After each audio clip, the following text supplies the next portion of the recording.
Chapter 11.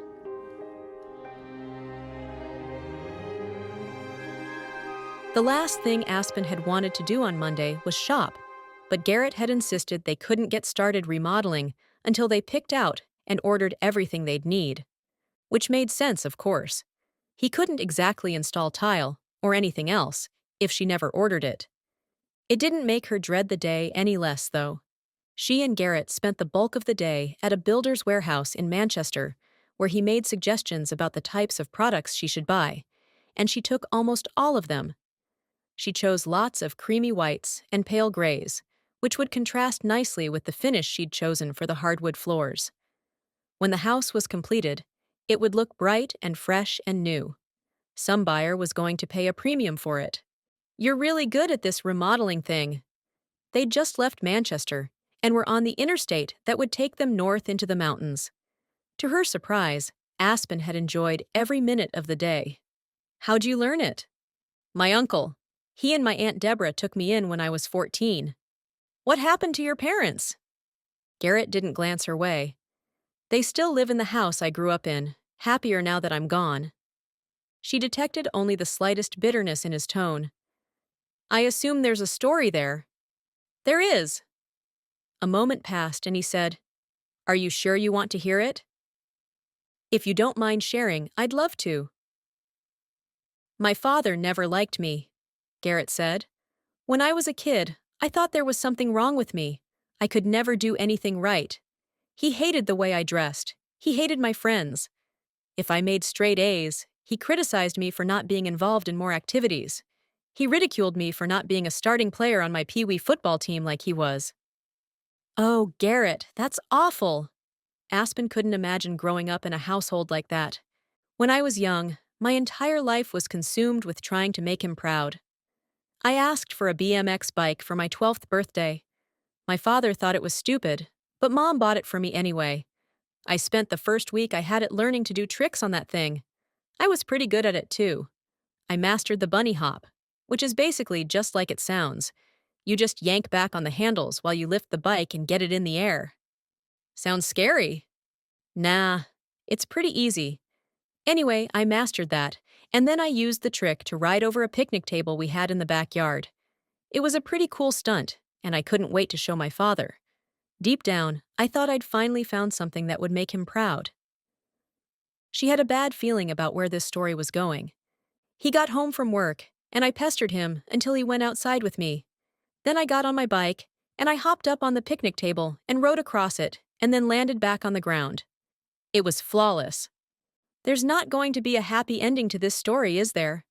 He glanced her direction and smiled. "Very insightful." The smile shifted into a grimace. He said, "That's it? All those hours you've been on that stupid bike, and that's all you can do?" He decided the BMX was a waste of time, that someone like me ought to spend all his time improving himself. "What was that supposed to mean?" "Dad thought I was fundamentally flawed." "Based on what?" Garrett shrugged. "I never knew, but that was the day I realized I would never be able to make my father happy. So I quit trying. I started getting into trouble, and by the time I was 14, I'd traveled pretty far down a dark road. I ended up getting arrested for breaking and entering, and only because the judge had pity on me did I escape going to juvie. Dad was done with me by then. He enrolled me in a boarding school." "What did your mom think about that?" One side of Garrett's mouth tipped up. "Mom could never stand up to him. She never defended me or protected me, but not because she didn't love me. Dad's got a stubborn streak, and Mom's never been strong enough to fight him. That time she did the best thing she could have done. She called her brother." "Your Uncle Dean?" "He and Aunt Deborah took me in. Uncle Dean taught me what a father's love should look like. They changed my life." "So your mother came through in the end?" "She did. I have a decent relationship with her. Dad and I are civil to each other, but I doubt it'll ever be more than that. As I've gotten older, I've realized that Dad's issues were never about me. He hates himself. I have no idea what happened to make him that way. But he hates himself, and he thinks I'm like him, so he hates me. It's that simple." "And it's that awful," Aspen said. "Would that he knew who he was in Christ. Would that he knew how God sees him." Garrett glanced her way, a small smile on his lips. That's a very good point. Dad's an atheist. All my efforts to tell him about Christ have been met with scorn. Your mom? She listens, but she believes like Dad does. Are Dean and Deborah believers? Yeah, Dean told me that he'd once done something much worse than breaking and entering, and he'd been given a second chance, and it was his pleasure to offer that same grace to me. Aspen reached across the console and laid her hand on Garrett's forearm. Thank you for trusting me with that story. I find you very easy to talk to. To prove it, Garrett shared stories about life with his aunt and uncle, about all the remodeling projects they'd done together over the years, about his uncle teaching him to cook, which he hated, and to build furniture, which wasn't his forte. I mean, I can measure and cut and build things, no problem, but my uncle makes these ornate and beautiful pieces. He lifted his large hands on the steering wheel. These things don't do ornate. But you have an eye for beauty. That's clear in the designs you did of the house. He shrugged. I guess. Just don't ask me to carve a table leg into the shape of a lion's paw, and we should be fine. She giggled. I think I can live without that. They'd made almost the entire drive, and Garrett's truck was rolling up the mountain road to her house. Through the trees to her right, she watched the world fall away and caught sight of what looked like a white field below. What's with that big valley? He glanced that way. I think you're looking at Lake Ayasha. Coventry is right on the edge of it. 3 seasons a year. It's beautiful. But it's white. He cast her an amused look. It's frozen. Oh! She felt foolish. But in her defense, she'd never seen a frozen lake. Ayasha! What a funny name. It means little one. You can see it from your house, you know. I can? I thought, right. The snow-covered valley she had peeked at through the trees. That's the lake? You ought to hang around and see it in the spring. It's beautiful. Garrett made the turn into her driveway when he said, So, I guess I'll start in about 3 weeks. What? She studied his profile and caught the hint of humor in the twitching of his lips. Why 3 weeks? You want me to start in the kitchen. You were very clear about that. It is the most logical place. If you say so. When he added nothing, she asked again, Why exactly are we waiting 3 weeks? Well, we don't want to start tearing out your current kitchen until we get the new cabinets and island, and they won't arrive for 3 weeks. Of course, I have almost all I need for the bathrooms already, and they promised to deliver the new tub on Thursday, but you want me to start in the kitchen. He shrugged, and she didn't miss the smug look on his face. Why don't you start wherever you want? Well, there's an idea. He shot her a smile. I wish I'd thought of that. When the doorbell rang that evening, Aspen pulled it open to find Grace on the front step. Though the woman smiled, her mouth apparently hadn't told the rest of her face the plan. Her eyes were wide, her skin a little pale. Maybe she'd had second thoughts about picking Aspen up. Aspen could offer to drive herself, but at this point, that would make it seem as if Aspen didn't want to ride with her, which wasn't the case at all, and would only make what was suddenly an awkward situation even worse. Instead, she did her best to keep her own smile in place. Come on in. I just need to grab the cookies and… I'm going to wait in the car. Before Aspen could respond, Grace fled to a waiting SUV. Okay then. Aspen donned her coat and grabbed the plate of snickerdoodles she'd baked that afternoon. After setting her alarm and locking up, she approached the car, praying all the way. The last thing she wanted was to spend time with people who didn't want her around. She'd agreed to this evening because these ladies were among the few people in Coventry who didn't shoot her dirty looks or warn her away. Maybe they'd heard rumors about her mother since church that made them want to avoid her. Well, if they had, then Aspen would figure out what they'd heard. If she could learn something, then it would be worth it. Besides, she was in it now. They'd been driving in silence for 5 minutes before Grace spoke. I'm so sorry about that. I thought I could do this without… Her voice trailed, and she sent Aspen an apologetic look. I was at your house before. I was caring for a little girl, and there was this man who… Wait, that was you? With the renter, who was… Grace nodded. Oh, Grace, I had no idea. Garrett told me what happened when he showed me the rooms in the basement, but he didn't mention any names. Grace blew out a long breath. I'm glad you know the story. I really don't feel like telling it tonight. No, no, of course not. If I'd known, I should have met you at your condo. I could have driven. The roads were clear again. Weirdly, Aspen hadn't driven herself anywhere since she'd arrived at the house the previous week. The afternoon before, she'd cleaned snow off her car and parked it in the detached garage. It was a pain that she'd have to trek outside to get to it, but at least it would be protected if it snowed again. If you come to the next girls' night, Grace said, you can drive. That's a deal. Tabby and Fitz lived in a newer neighborhood close to town. There were 2 cars in the driveway and another 2 on the road. Grace chose a spot on the road. Tabby greeted them at the door, took the plate of cookies, and led them into a kitchen dining combo, which opened to the living area. Aspen greeted the women she'd met the day before. Cassidy was the one with the unusual blue eyes and the newborn. Aspen didn't see the baby, but she'd spied a car seat inside the door and figured the baby was asleep somewhere in the house. Jackie had red hair. She was the one married to Reed, who'd helped move her furniture. She wasn't very talkative but paid close attention to their conversation, as if there might be a test later. Carly had dark brown hair and brown eyes. She might have been at least part Hispanic, but Aspen couldn't be sure. Apparently, she had a baby she'd left at home with Braden. It seemed all the boyfriends and husbands went to Carly and Braden's house every Monday, which was what had prompted the girls' night. They were seated at a huge round table, enjoying soup, salad, and sliders, when Carly asked how Aspen's previous afternoon had gone. Carly had invited her and Garrett to lunch after the service, but thanks to the conversation with Jeff, Aspen had only wanted to get home.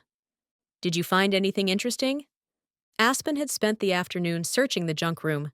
She'd dug through every drawer, glanced at every slip of paper, studied every photograph, and flipped through every book. Garrett had told her that much of the stuff had come from the attic. One box she unpacked held old dishes wrapped in yellowing newspaper dating back to the 60s, long before her mother's disappearance. She'd found a few envelopes of snapshots, all showing the same family. Based on the clothes and hair, they were taken in the late 70s or early 80s. The boxes held nothing that could help her. Garrett had piled newer items in one corner, but they must have belonged to the renter. Men's clothes, razors, some books, and a couple of cheap watches. A lot of his things had been confiscated by the police, Garrett had explained. All the camera equipment and photographs. Thank God those things were gone. There were more pots and pans and silverware, some plastic containers. Just everyday stuff. Aspen had found nothing that led to her mother's whereabouts. Why had her father bought the place? What was she doing there? But she didn't explain any of that to the ladies at the table. Nothing noteworthy, unfortunately. I'm planning to take everything to the thrift store. Aspen enjoyed the meal and the company more than she'd anticipated. Grace filled them in on her wedding plans. She and Andrew would marry in the spring. Cassidy shared a few funny stories about James and the newborn. Tabby told them about a new client she'd just started working for. Apparently, she was a decorator, and considering what she'd done with her own place, a very good one. If Aspen were staying, she might hire her to decorate the house.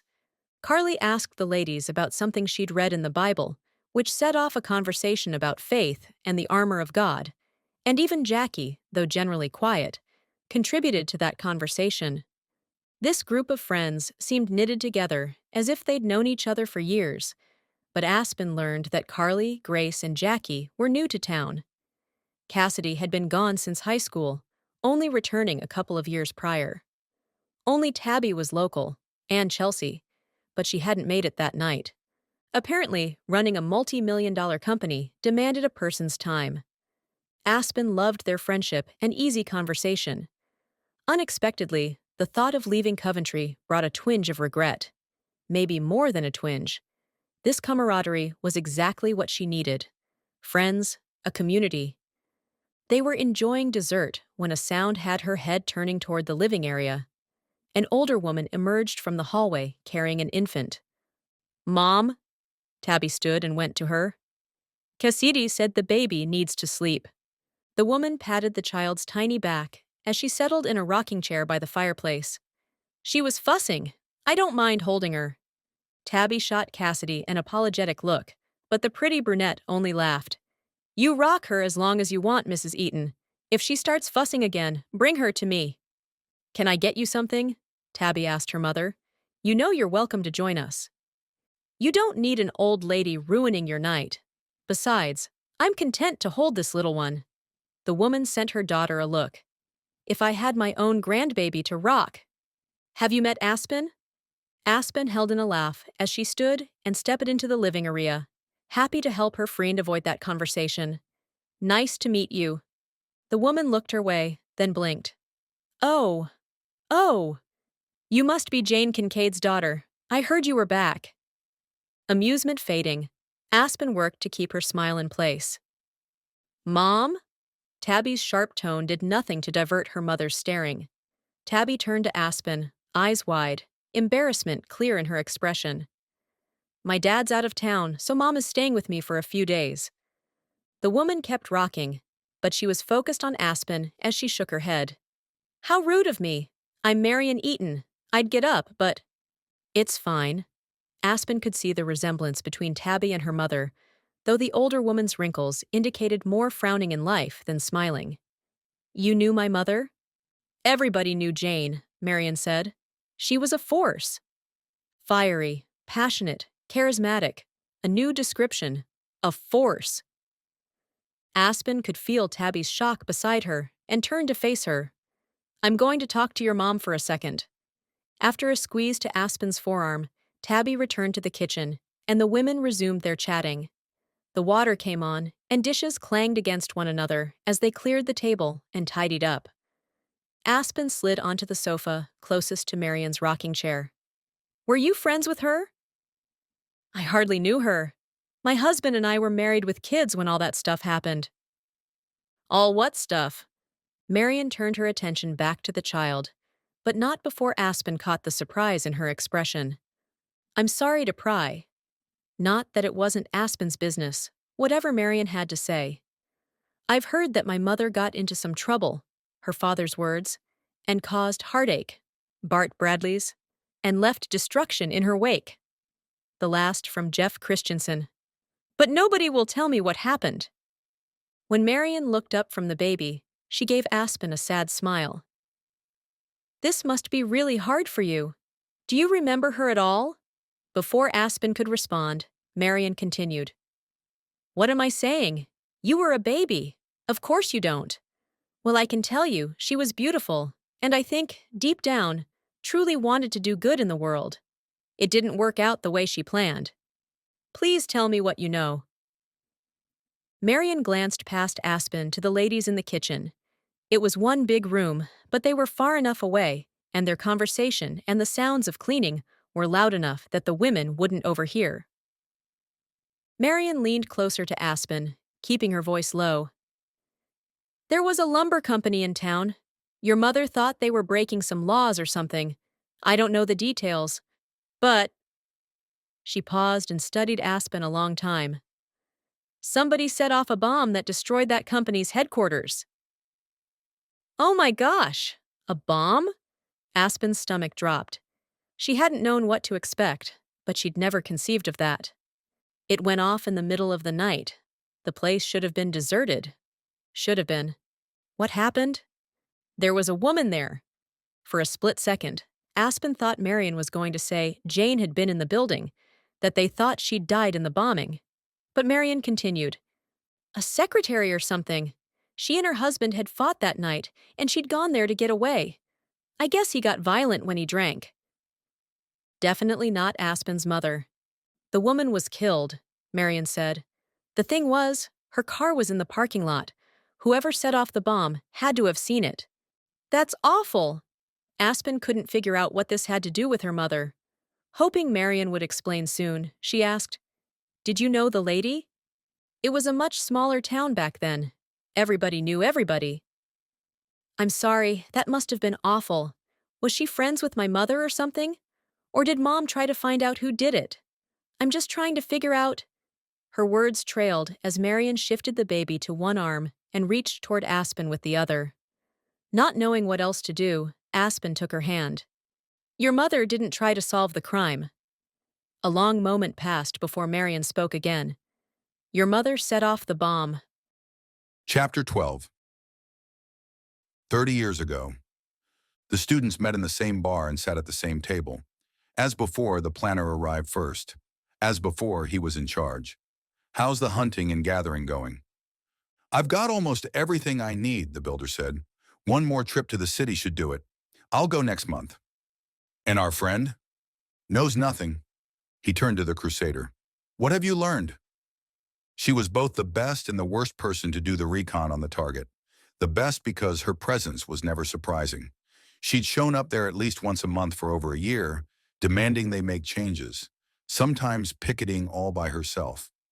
They saw her as a nuisance and mostly ignored her, which made it easy for her to watch the comings and goings at the place without arousing suspicion. She was the worst person for the job because, when it was done, she would be the most logical suspect. But the planner had a plan. The Crusader gave her report regarding the lumber company's business hours, the employees' schedules, the security personnel, and what she'd observed of the alarm systems. The planner wrote everything down in his notebook, carefully vague in case anybody got a hold of it. When she was finished, he said, "We need to talk alibis. Mine is in place." You really think your father will lie for you? The builder asked. No question. His father would believe him. Even if he didn't, he'd protect him. He always had. To the builder, the planner said, You'll be at work, right? How about our friend? I'll figure something out. I'll make sure of it. Then the planner took the Crusader's hand. He loved holding her hand. Never mind that she was married. Never mind that she had a kid. She'd give up on that life soon enough, and then they'd be together. Doing this with her, doing this for her, would prove his devotion. His mother would be horrified. His father might disown him. He didn't care. He'd do anything for her. Your alibi is the problem, he said. I don't care. Her voice was loud enough that people at the bar turned to stare. Please lower your voice. He kept his low and steady. She did, marginally. I don't care who knows. I'll take the blame for it. But your little girl, the planner said. You don't want to leave her, do you? The Crusader blinked a couple of times. Sometimes her dreams were so lofty, so strongly felt, that she forgot she had to live in the real world. That was why they were perfect together. His feet were always planted firmly in reality. Reminding her of her baby usually pulled her back in. Okay, you're right. She nodded a few times. What's your idea? Like me, you won't have a true alibi. You'll need to fabricate one. You'll need somebody to lie for you. She seemed to realize who he meant. He won't do it. He will. He'll use it to take her away from me. That's why we have to be strategic. The planner told her exactly what to do. Carefully, slowly, repeating the ideas over and over. Because when the Crusader got like this, sometimes she couldn't focus. Sometimes she couldn't comprehend. It was a long time before she nodded her understanding. His clothes, which the builder will wear to assemble the bomb. His tools, she said. The builder spoke. I'll get you a list of what I need. The planner said, a few strands of his hair. It wasn't very long, but it was long enough. And you'll plant a couple of books in your house, the planner said, to prove to anybody looking that he could have done it himself. He would never, though. Nobody would believe. To make it look like you did it, to get custody of his daughter, to prove you were unfit. It's not about what he would do. It's about the story we can spin. It's about what we can get people to believe. Hurt filled her eyes. He would never betray me like that. The planner tamped down a surge of irritation. You and I know that, but the authorities don't. The Crusader agreed, but he could see the reluctance in her expression. I don't want him to go to prison. The baby needs him. The baby, it always came back to the baby. Other words hovered between them, but the Crusader wouldn't admit them. That she needed her husband, or thought she did. That she'd chosen him for a reason. The planner leaned closer and lowered his voice so that only she could hear. We're not trying to frame him. We just need him to believe we will. He won't risk going to prison, being separated from his daughter. He'll cover for you to protect himself. The truth dawned and the Crusader smiled. I see, I'll do it. Chapter 13. Garrett took a big bite of his cheesesteak slider, hoping the guys would get distracted while he chewed and swallowed. But they were watching him, waiting for him to respond to Braden's question about Aspen. Garrett and his friends got together every Monday night at Braden and Carly's place to watch whatever sporting event was on. It had started with Monday Night Football the year before, but when the regular season ended, they'd kept meeting. Tonight they were watching a hockey game, not that Garrett was paying much attention. After he sipped his soda, he took his time setting it down and wiping his mouth before saying, for at least the third time, "She's just a client." Awfully pretty client. Braden was seated in one of the club chairs, his baby girl tucked against his chest. Andrew, who'd been the focus of similar teasing just a few months before, showed about as much mercy as Garrett had shown him when Grace first came into the picture. Makes sense. I always take my clients to church with me. He turned to Fitz, seated in one of the chairs behind the sofa. Don't you? In my case, Fitz said, my clients, he actually made air quotes around the word, are criminals who mostly end up in jail, but otherwise, I'm choosing to believe him. Thomas had pulled his chair to the end of the couch, so Garrett had a good view of his face when he added, Aspen's hot. I think I'll ask her out. Garrett wasn't sure exactly what his face did, but his thoughts on that remark must have shown. His friends laughed. Thomas gestured toward Garrett. And we have our answer.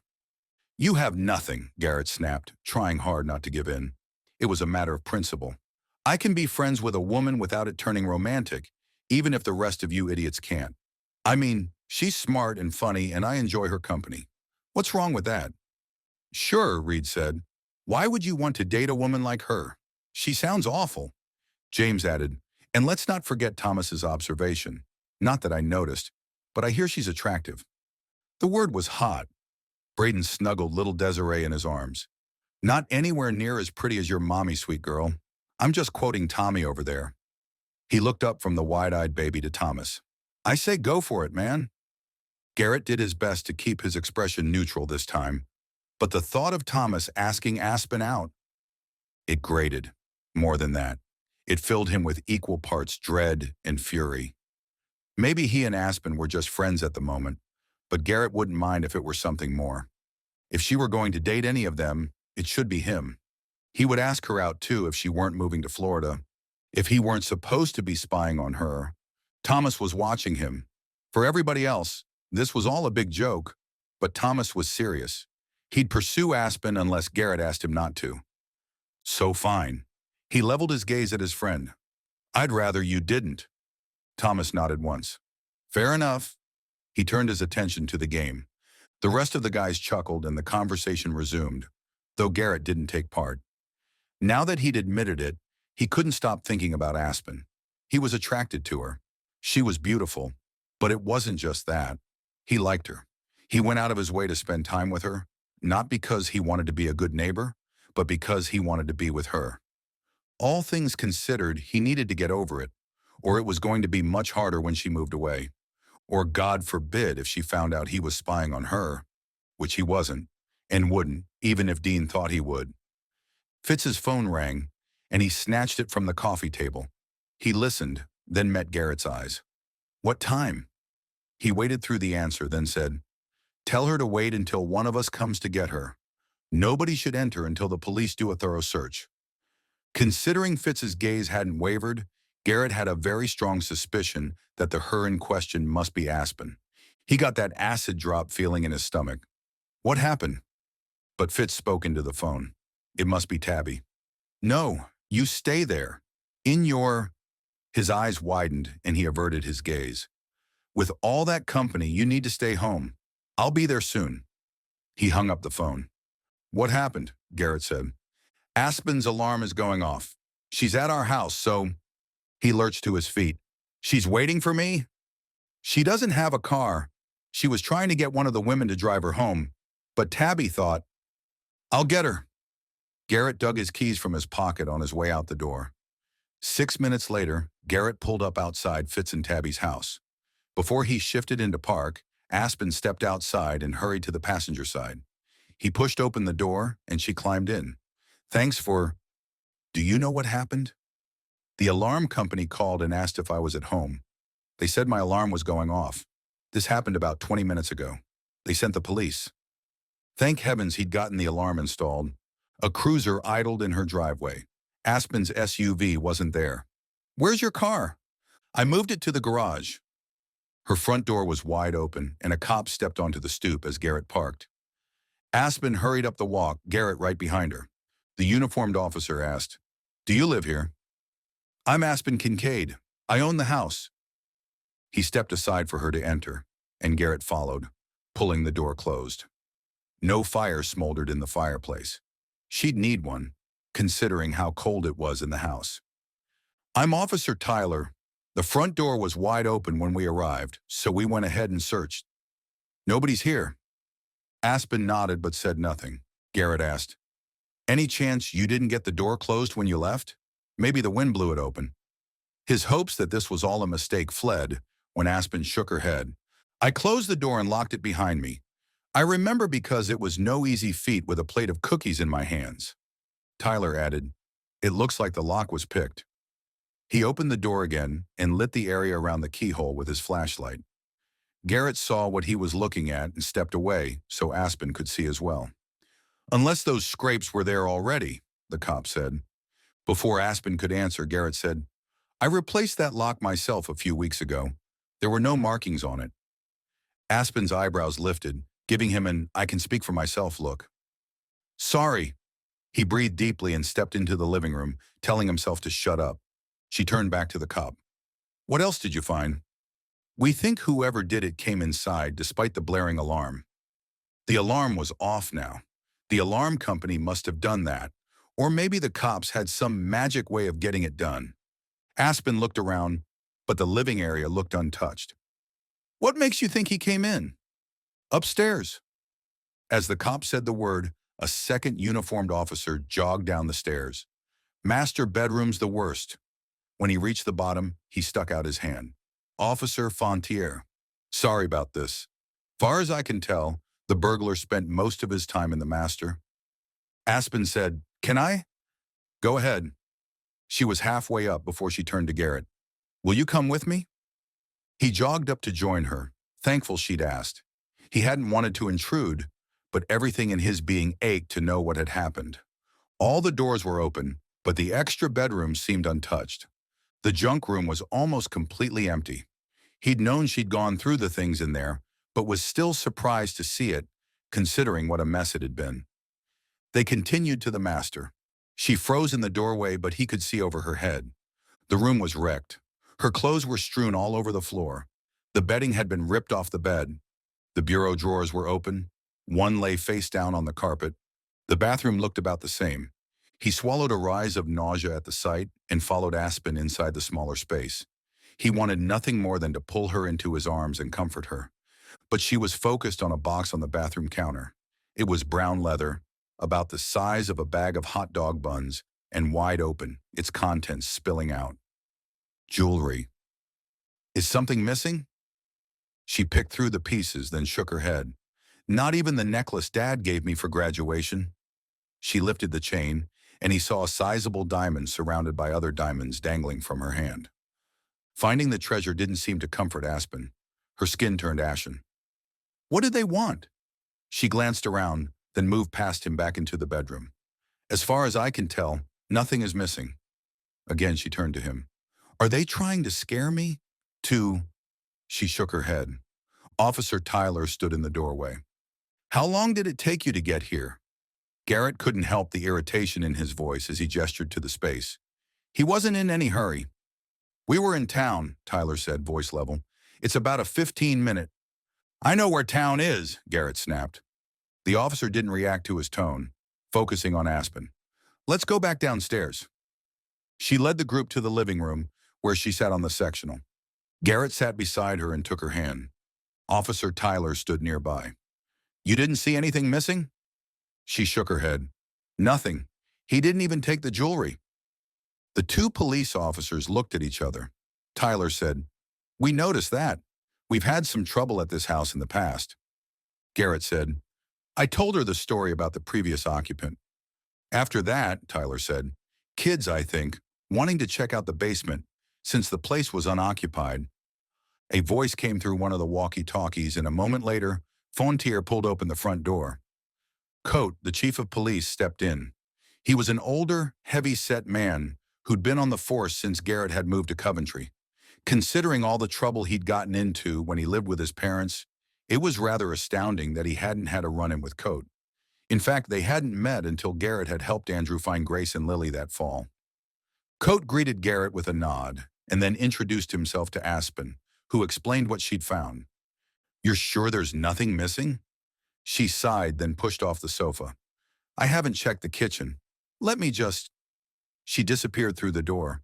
When she came back, her skin looked even paler than it had before. He wouldn't have thought it possible. "My laptop's missing." Coate made a note while Garrett kicked himself. At the hardware store on Friday, he'd suggested she buy a video doorbell, but she'd balked at the idea, arguing that it wasn't as if her middle-of-the-night visitor was going to knock. If they'd gotten it, they'd have a recording of whoever'd broken into her place. He should have insisted, or bought it himself. "Your car wasn't here?" Coate asked. He'd settled on the other side of the L-shaped sectional. "It should be in the garage." Tyler said, "It is. We checked." Aspen continued, "I moved it today, but it's been in the driveway since I got here the other day." "So presumably the burglar didn't believe you were home." He peered at her over reading glasses. "That's good news." None of this was good news, but he saw what Coate was getting at. Though she was putting up a good front, Aspen looked shaken, almost on the verge of falling apart. Garrett slid his arm around her shoulders and pulled her in for a slight hug, just enough to remind her that she wasn't alone. She gave him a grateful look before focusing on Coate again. Coate asked a few more questions, told her to be sure and change any passwords at sites that might be vulnerable with her laptop in a burglar's hands, and promised to keep in touch. Just like that, he and the uniformed officers were finished asking questions as if they'd done all they could. Maybe they had, but Garrett wasn't sure he'd ever feel comfortable leaving her alone again. Garrett watched as Aspen saw them out and closed the door. She locked it, then double-checked, before she returned to the sofa and collapsed beside him. "I can't believe this. I'm sorry, my laptop is in the truck. You can use it to log on to your accounts and change your passwords. My dad always harped on me about security. None of my passwords are saved on my hard drive. Even if they manage to break into it, they won't get anything out of it. It's just, it was mine. Why would somebody do this?" He pulled her close, tucking her against his side, wanting to comfort her, to protect her. "I don't know. Do you think it was my stalker guy?" He shrugged, wanting to give her answers he didn't have. And then her shoulders heaved. She turned her face against his flannel shirt and sobbed. "Hey, hey." He tightened his hold, wishing he knew how to comfort her, wishing he understood what she was feeling. She'd had so many things to deal with in such a short time. The break-in, the stalker, the rude people in town, not to mention the anniversary of her father's death. No wonder her emotions overflowed. "It's okay," he said, patting her back, feeling useless. "It's going to be okay." She backed up and wiped her tears with the sleeves of her sweater. "You don't know what I—" She shook her head, sniffed, and looked away. "What don't I know?" "Tabby's mother was at her house tonight," Aspen said. "She knew my mom. She knew the—" Her voice hitched. "The story." Aspen swallowed hard, eyes filling again. "She said my mother blew up a building." The pitch of her voice rose. "She killed a woman." Oh, I'm sorry." He pulled her against his chest. Dean had implied that Jane Kincaid had killed someone, but Garrett had guessed there'd been a car accident or something. He'd never imagined. "Was she sure it was your mother?" Aspen nodded against his chest. "She seemed sure, but before I could question her further, I got the call about the alarm." "Okay." He held her close, not knowing what to say, not knowing how to react to such news. No wonder this town hated Jane Kincaid. No wonder they wanted to know where she was. "And now," Aspen pushed back and gestured to the house. "There's nothing here, Garrett. There's nothing here to tell me where my mother is or what happened to her. Why did Dad buy this place? Why send me here to learn all this awful stuff? I don't know. It doesn't make sense. There has to be something." She leaned back and took a deep breath. I don't understand what he was thinking. Why wait until he was on his deathbed to tell me what he knew? Why not write me a letter explaining? Better yet, why not be honest with me all my life? What do you mean? Did your father? He told me my mother got into trouble and then disappeared. But when I asked for details, he acted as if he knew. Nothing more, nothing of consequence. Anyway, but buying this place, asking me from his deathbed to do right by her, he knew more than he ever let on. Why lie to me? Aspen hadn't told Garrett that whole story, but now didn't seem to be the time to ask for details. Your father didn't expect to get hit by a car. He thought he had time. This wasn't his plan. Maybe he never planned to tell you anything. Is that supposed to make me feel better? He heard the frustration in her voice and made sure his response was gentle despite it. Are you glad you know what you know? I mean, is this better for you? She was my mother. He nodded, unsure exactly what she meant by the statement. I have a right to know. Maybe, he said slowly, maybe you could have lived your entire life never knowing, and maybe you'd have been happier if you had. She dropped her head into her hands, hiding her face from him. She didn't speak again for a long time. While she processed what she'd learned or grieved or whatever it was she was doing, he lit a fire in the fireplace, then checked all the doors to make sure they were secure. They were. If her alarm sounded while she was home, she'd know it. She had the gun to protect herself. The cops hadn't asked about it, which led him to believe she had it on her. That was something. He taught her how to use it Friday night, even having her fire a couple of shots at a tree in the backyard. She'd hit it, albeit from 10 feet away, but an intruder in the house wouldn't be farther than that. Whether or not she would shoot in self-defense, that he couldn't know, which made him never want to leave her side. In the kitchen, he found an herbal tea bag and heated a mug of water for her. Deborah had told him once that tea warmed a person better than coffee, and herbal wouldn't have caffeine. He settled in beside her again. I thought you might want something. She dropped her hands from her face and took the mug. Thank you. He nodded and she sipped, then set it on the table. Is it okay? He asked. I wasn't sure if you took sugar or milk or... It's fine, thank you. The gun wasn't stolen, was it? Did you leave it in your room? You told me to keep it with me. It's in my purse. Did you get the holster? Her lips hinted at the slightest smile. It came today, but I feel like an idiot with that thing on. And it's not exactly comfortable. He didn't want to make her nervous, but on the other hand, all things considered, neither are intruders. She conceded the point with a nod. The thing is, I can't quite figure out how it works. It doesn't feel right. Go get it, and we'll figure it out together. No. She disappeared into the kitchen and returned with a neoprene strap, which she held out to him. It couldn't have been more obvious how it worked, but he didn't say that. He laid it flat on the coffee table. Where's the gun? She dug it out of the bottom of her purse. Fat lot of good it would do there. Hold on a second, Mr. Murderer, while I find my weapon. Wisely, he held his tongue, checked that the safety was engaged, and slid the gun into position. It goes here.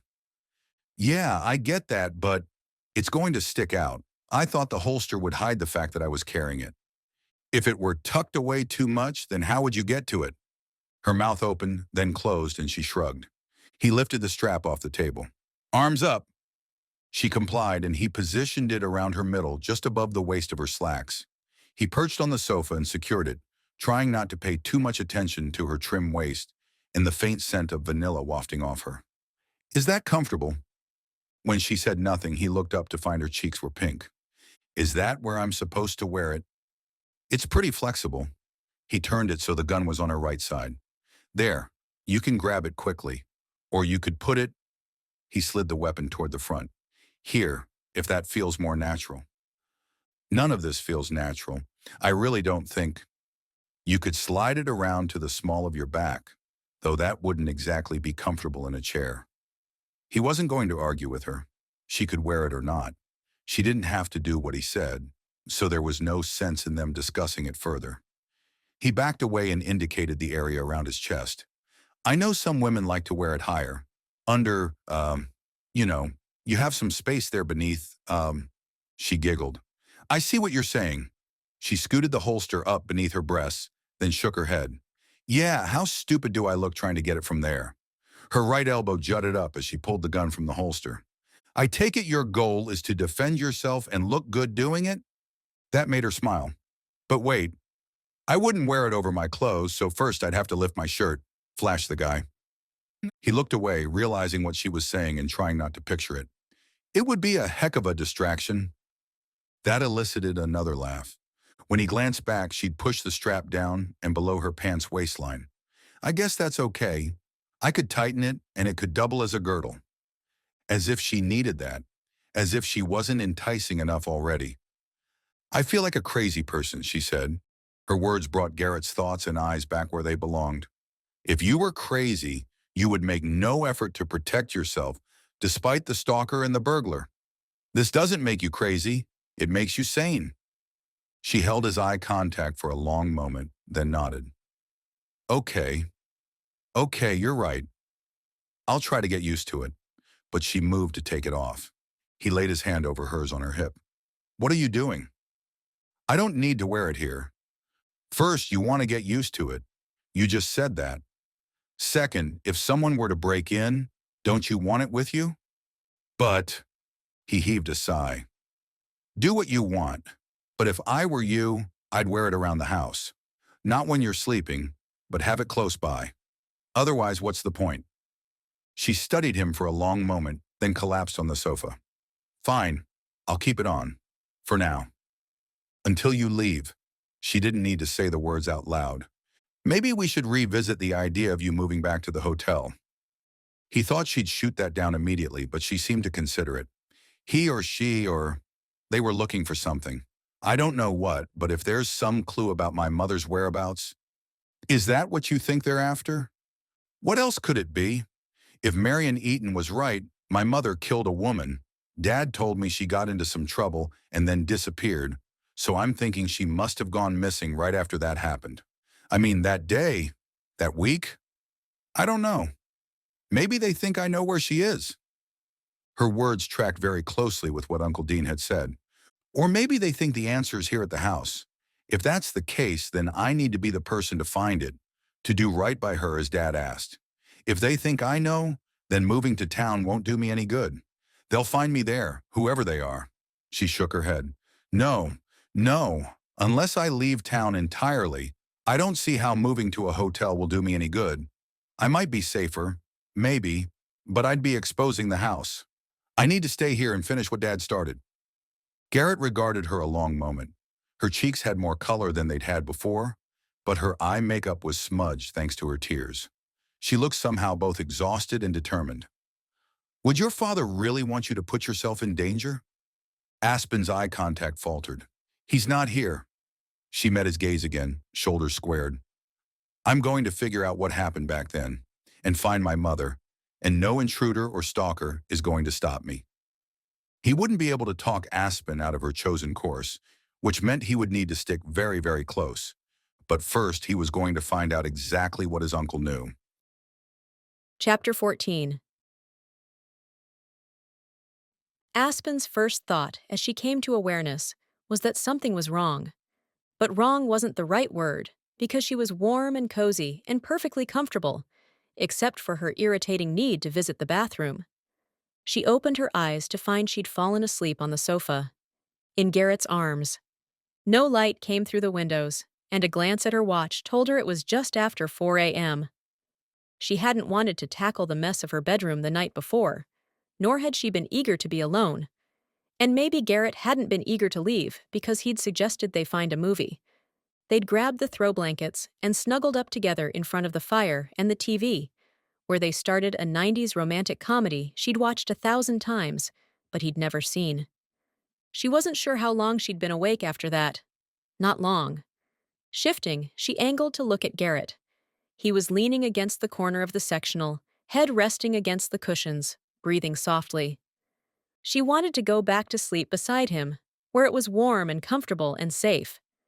If he woke, he'd leave, and then she'd probably stay awake the rest of the night, however long that might be. She closed her eyes and tried to drift off, but it wasn't happening, not now that she knew he was there. He'd been so kind since he'd picked her up. Even his protectiveness, though it bordered on demanding, stemmed from his concern for her. And the way he'd held her when she cried, laughed with her about the holster, stoked the fire to make sure she was warm. He'd started as her contractor and quickly morphed into a friend. Now, even that line was blurring. She liked this man. She really liked him. Her feelings were far stronger than they should be for a guy who would only be in her life for a short time. Because she wasn't staying in Coventry, and he seemed as much a part of this town as the mountains and forests and lake. With that thought, she shimmied out of his arms and headed for the downstairs bathroom. She did her business, then wiped the smudged makeup from her face to remove the raccoon eyes. She still wore the holster, though it no longer felt as foreign as it had at first. She could get used to it, and having it with her did make her feel safer. When she returned to the living room, Garrett was standing by the door. "Did you like the movie?" He laughed, the sound low and alluring, and she told herself not to step closer. Her feet moved that direction anyway. "I do love Billy Crystal," he said. "We'll have to try it again when we're more awake." "It's a date." Ugh. Why had she said that? But he smiled and held his hand out. She took it, and he pulled her in and wrapped his arms around her. When she looked into his eyes, they were smoldering like the coals in the dying fire. "Hey, you!" His voice was low and rumbly. "Is this the part where we're supposed to toss out our see you laters and pretend like nothing's changed?" "I didn't read the script. If there is one, we should use it for kindling." Before she could come up with a witty response, he lowered his head and brushed a kiss across her lips. An entirely different fire blazed to life. She opened her lips to him, and he dove in, pulling her closer. In all her life, she'd never experienced anything like it. It was the kind of kiss they wrote about in romance novels, the kind of kiss that shifted hearts and changed lives. He was the one to end it, wrapping her more tightly in his arms. She pressed her face against his soft shirt, and he rested his cheek on her head. "Wow." He'd said what she was thinking, so she added, "Yeah." He backed away to look at her. His expression was open, but shifted as his eyebrows drew together. "I probably should have asked already. Is there a boyfriend? You haven't said anything about—" "No boyfriend." "How can that be?" He looked equally pleased and confused. "Are the guys in Hawaii all idiots?" Her laugh was short and loud in the quiet room. "I have some rules. I don't date tourists, and I don't date people I work with. Those two groups made up a large proportion of the men I met. There've been some casual dates, but nobody who made my heart sing." That was what she'd always craved, but nobody'd ever come close. Garrett definitely had her heart warming up its vocal cords. "I still don't get it," Garrett said. "How does someone like you make it to 31 without finding a guy?" "I'm not complaining. I'm just saying—" "Wait." She played back over what he'd said, then over all the conversations they'd had since they'd met. "How do you know how old I am?" "Oh." His face, that expressive face, showed guilt as plainly as if it were tattooed on his forehead. She backed out of his arms and waited. "I don't know. You must have said it at some point." "I didn't." "Well, I mean, somebody did." "You were talking about me to somebody?" "It's not like that. Your being in town is a topic of conversation, and you've been involved in those conversations?" He ran a hand over his short hair, messing it up and somehow making it look better. "It's not like that." "What is it like exactly?" Maybe the frustration rising inside her was irrational, but he was her only true friend in town. She'd trusted him. Had he been talking about her behind her back? She was a novelty, and he had the best vantage point. Had people been questioning him about her? What had he told them? She swallowed all those questions and went with, "Have you really had so many conversations about me with so many different people that you can't remember who told you my age?" His Adam's apple bobbed. "It was my uncle, the day I asked for the furniture. He remembers your mother and when she disappeared. Now, all this time I've been trying to figure out what happened back then, and we could have asked your uncle, or something else. Something horrible occurred to her. You knew, didn't you, about the bombing and my—" "No." He stepped toward her and took her hand. I didn't know about any of that. My uncle told me there was a story, an ugly story. I tried to get more information out of him, but he had some sort of... He was short of breath and shaky. My aunt says it's been happening these episodes. I didn't want to press him when he was in that condition, and I haven't seen him since. It made sense. Except there was something in Garrett's face, something guarded, that made her nervous. Perhaps he felt guilty that he'd gossiped about her. Perhaps he felt guilty he hadn't told her about his uncle's connection to her mother already.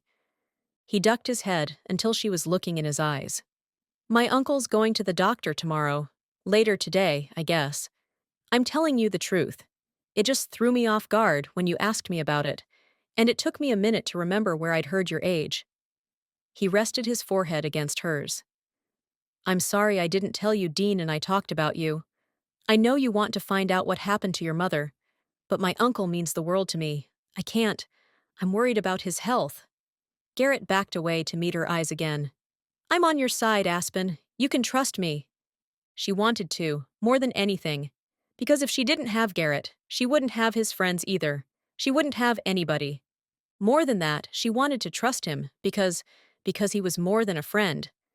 As crazy and impossible as it seemed, she could see herself falling for this man. She stepped into his arms, choosing to believe him. After all, what did he have to gain by lying to her? Chapter 15. The sun was barely brightening the winter sky when Garrett parked, but a light was shining through the bottom floor window of his uncle's house. As long as Garrett could remember, Uncle Dean had gotten up between 5 and 5:30 and started work. Today, it seemed, was no exception. Rather than ring the bell and wake Deborah, Garrett used his key to let himself in, went down the half flight of stairs, and knocked on the wall leading to the shop. Dean was leaning over his workbench, sanding a table leg. He looked up, his eyes widening when he saw Garrett. "What are you doing here so early?" Garrett stepped inside. The space looked just as it always had. The pieces off to the side had changed over the years. Tables, chairs, cabinets, rocking horses, chess. His uncle was a talented carpenter, well known all over the state for his workmanship. But though the pieces were always changing, the shop looked just as it had when Garrett was a teen. A couple of workbenches, shelves holding the tools of his trade. Though it was quiet now, often the sound of one of his power tools would carry up through the floorboards, weirdly comforting. A fine layer of sawdust covered everything and filled the air with the sense of cedar and pine and oak. His uncle gave him an appraising look, and his eyebrows lifted. "Did something happen? You look like you just rolled out of bed." Garrett stepped closer, thankful for the gum he'd found in his truck. He winced at the thought that he'd kissed Aspen with morning breath. She hadn't seemed to mind. "Coffee?" Dean nodded to the one-cup maker on the small counter beside the sink, and Garrett started it brewing. Dean went back to his task. It had always been this way with them. How many hours had Garrett sat in this workshop watching his uncle work? It made it easier somehow to open up when Dean wasn't watching, just listening silently, bent over some project. This man meant everything to him. Everything. Which made this so much harder. "Somebody was watching Aspen's house the other night?"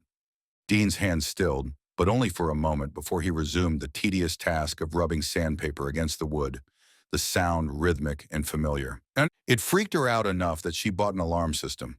"I installed it for her last weekend." "Good idea," Dean said. "It went off last night." Dean looked up at that, waiting. The room, usually so peaceful, suddenly filled with tension. There was nothing Garrett could do about that. "She wasn't home," he said. "Somebody broke in, went through her stuff, stole her laptop. I'm guessing it's somebody who wants to know what she knows about her mother." Dean's eyebrows lowered. "Do you know anything about that?"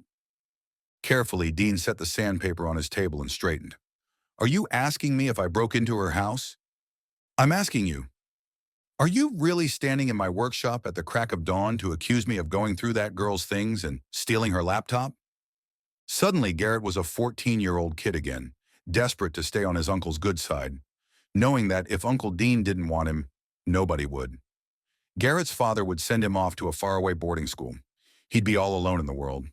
Later, he'd tried to stay on Dean's good side because he craved his love so badly, because he'd never had his father's, and he'd needed to know he mattered, that he was worth the trouble. Garrett's hands got clammy, and more than anything, he wanted to laugh the whole thing off, because Dean had given him everything.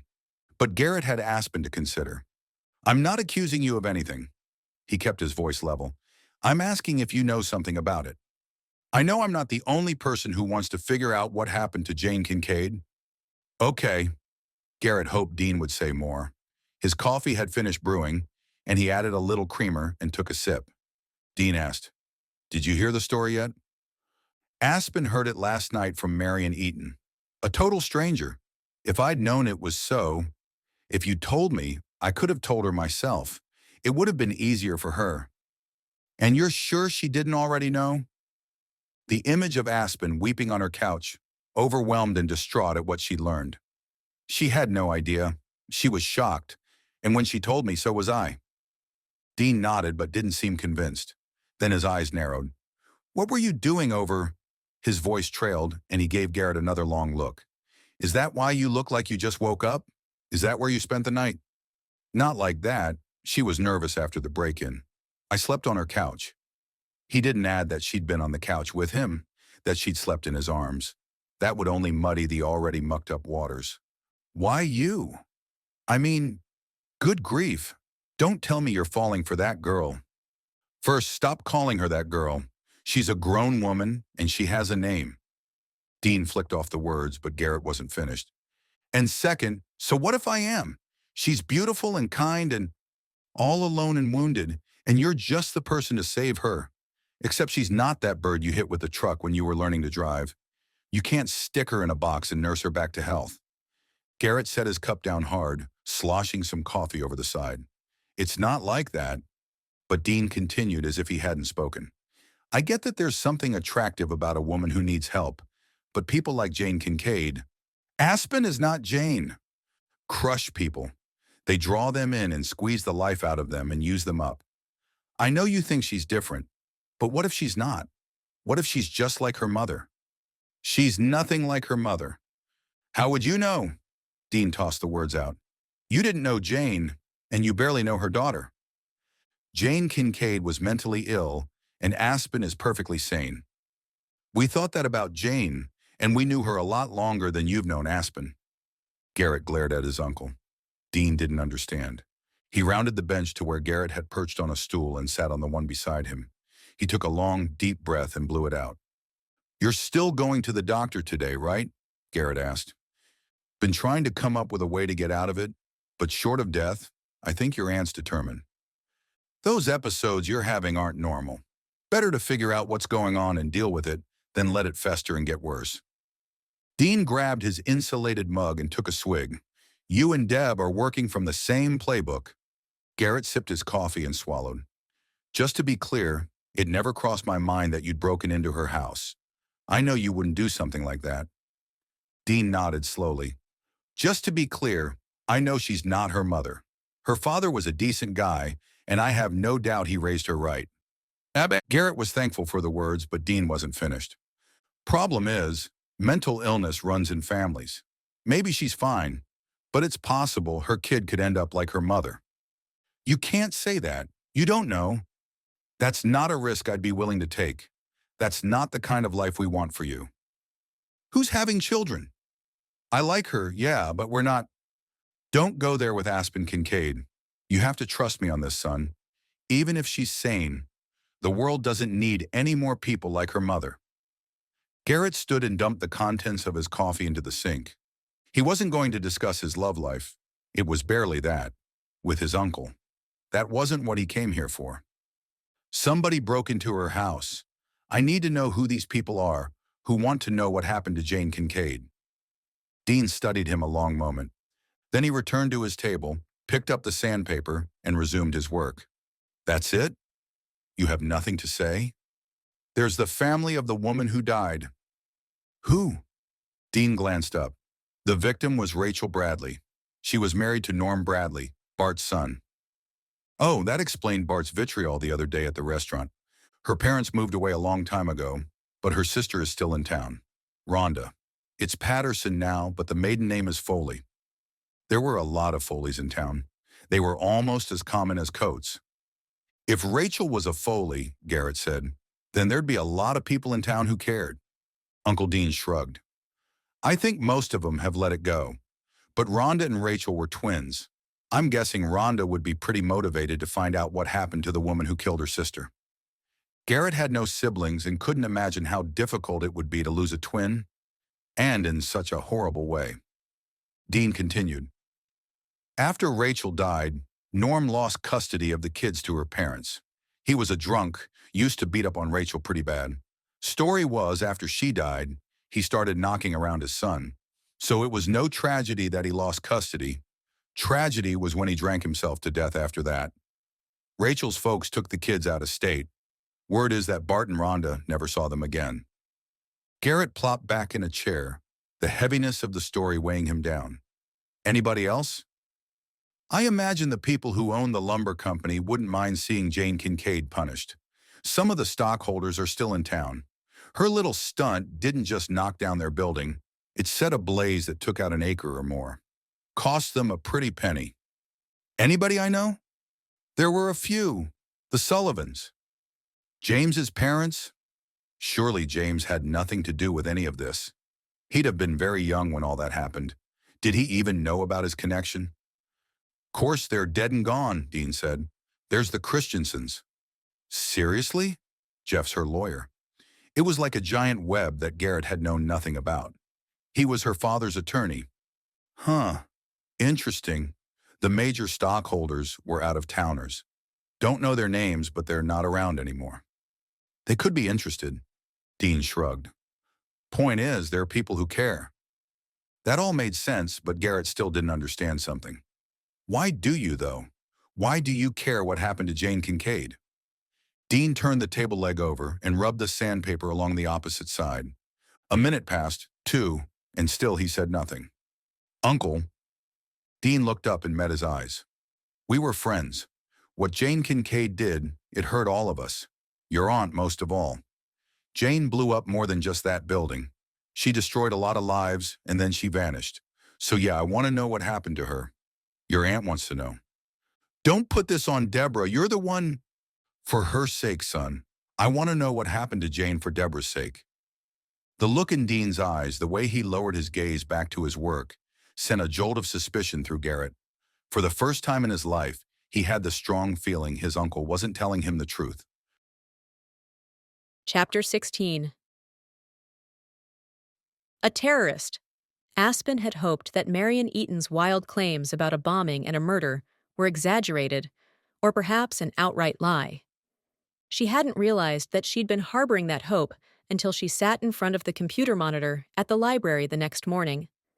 Thanks to her missing laptop, it was either the library or her phone, and she hated trying to read on her phone's tiny screen. She'd searched for all the information she could find about the lumber company bombing 30 years before. Her fear that she'd have trouble digging up old articles turned out to be in vain. Not only had the story been covered in the local newspaper, it had been picked up in news outlets all over the state and in both major Boston papers. The articles claimed the bombing was the work of environmental terrorists, and more than one reporter attached Aspen's mother's name to that label. A terrorist. Aspen's mother was a terrorist and a murderer. Aspen felt sick to her stomach. Everything Marion Eaton had told Aspen had just been confirmed via multiple sources. What occurred to her as she walked out of the library late Tuesday morning was that, if at any time during her childhood she'd typed her mother's name into a search engine, she'd have discovered this information. It had never crossed her mind that her mother's disappearance had been part of a larger news story. She was thankful, so thankful she hadn't learned this when she was in her teens, or even her 20s. She wished she didn't know it now. On the sidewalk in front of the library, she paused and looked up and down the street, trying to remember where she'd parked. It hadn't been that long since she'd arrived, but she felt off, confused, as if her body had been transported to a different time, maybe a different universe. How could the world outside the library still be the same as when Aspen walked in? Everything in Aspen's universe had shifted, and yet the world appeared exactly as it had before. A hand slid around her upper arm, and she glanced up to see a man's face, tall and handsome with salt and pepper hair and a strong chin. He seemed familiar, but she couldn't wrap her mind around him being there, or how she knew him, or why he was giving her that quizzical look. "You seem a bit flummoxed." She blinked a couple of times. How long had she been standing there? "Brent Salcedo, we met at church Sunday." Right, the mayor. He'd been kind, even said something nice about Aspen's mother. Concern was etched in the lines around his eyes. "What do you need? Water? Maybe something to eat? We could go to the Patriot." But she'd see James there, and maybe others she knew. Worse, she might see people who'd known her mother. Perhaps sensing her hesitation, Brent nodded toward the corner. "Let's walk." He led her around a corner and up a short street to the next block. There, she recognized the old house, with the round sign hanging over the door. "How about Cup of Josie's?" Brent said. "This time of day, it's probably pretty empty." The thought of having a conversation with somebody who knew her mother as something other than a domestic terrorist sounded good to Aspen, so she nodded. Brent kept his hand on her arm, a gentle touch she appreciated, for the 2 blocks to the coffee shop. Was he worried she'd collapse? She wasn't usually so fragile. As he'd guessed, the place wasn't crowded. A clock in the shape of a teapot behind the counter told her it was not quite 11 o'clock.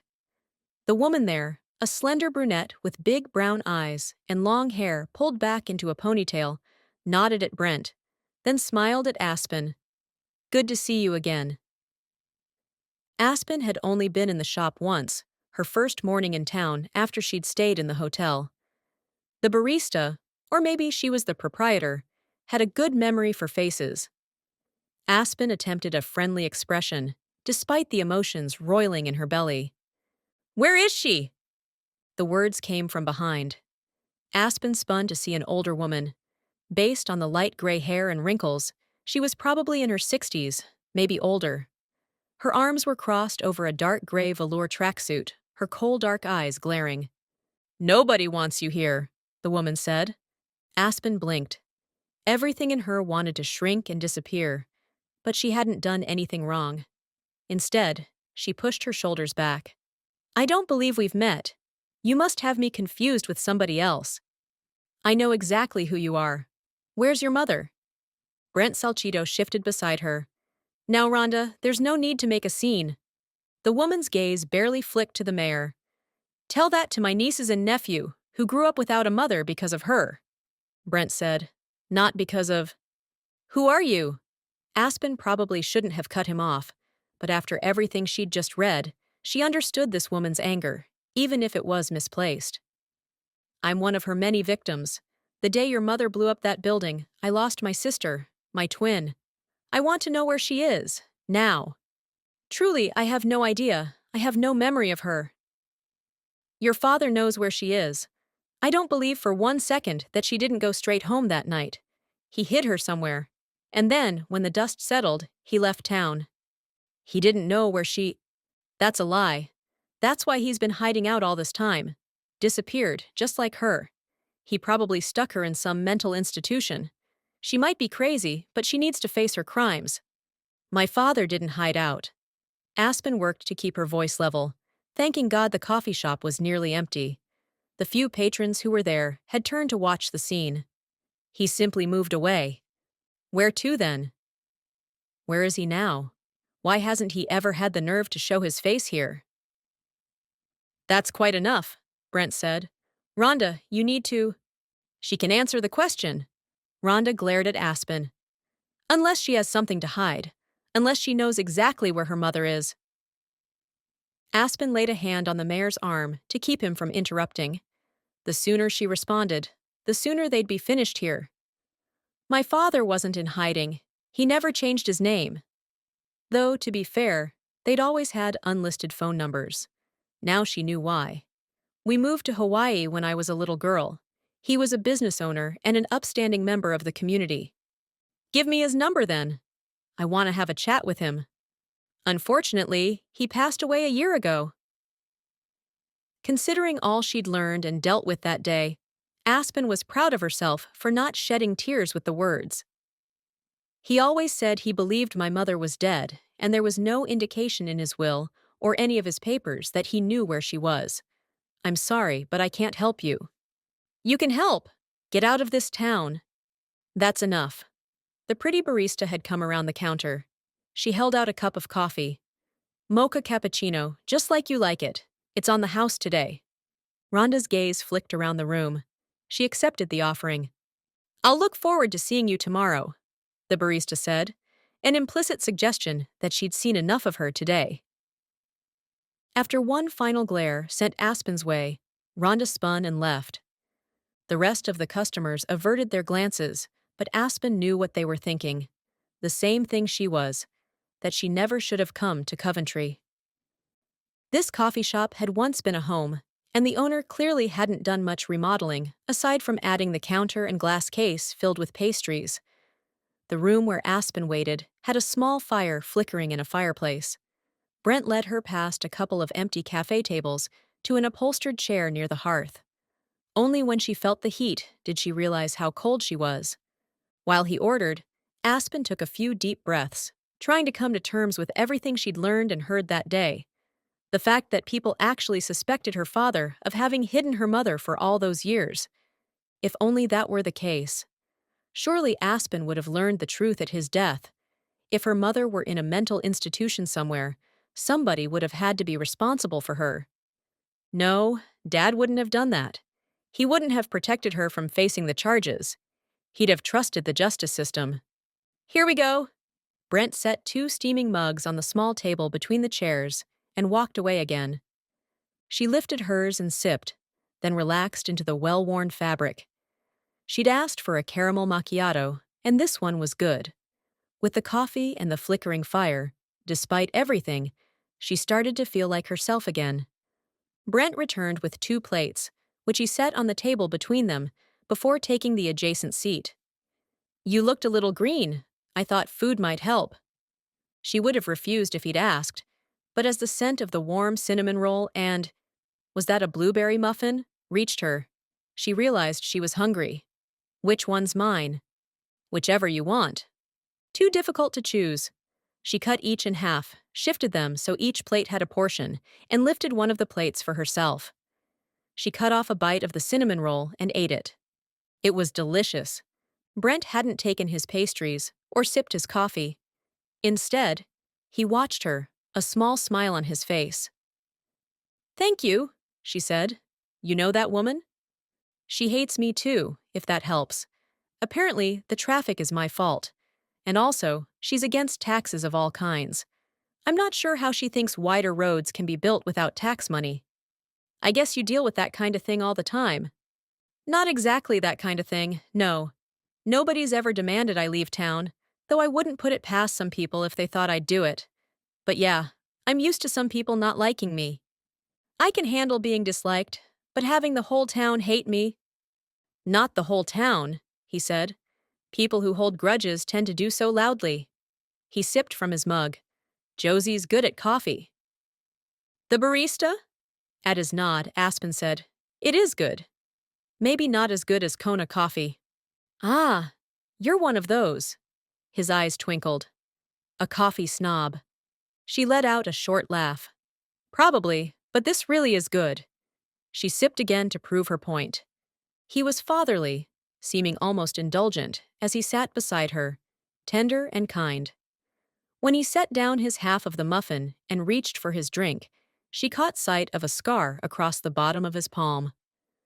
"That looks like it hurt," she said, nodding to it.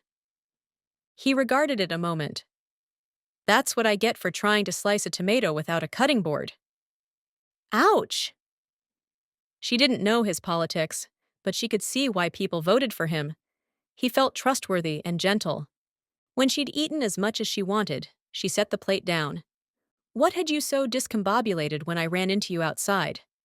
"I was looking at old articles about what happened with my mom and that lumber company." Brent looked pained as he leaned forward. "I'm sorry, that must have been very difficult." "Surreal. Dad told me she got into some trouble and disappeared. He never said anything about—" "Your mother was an amazing woman. She was passionate and beautiful, and she loved the forest. She loved the earth." He smiled at Aspen. And she loved you very much. She was 31 years old, and nobody had ever said that to her. Not even her father, though until that moment it had never occurred to Aspen that he should have.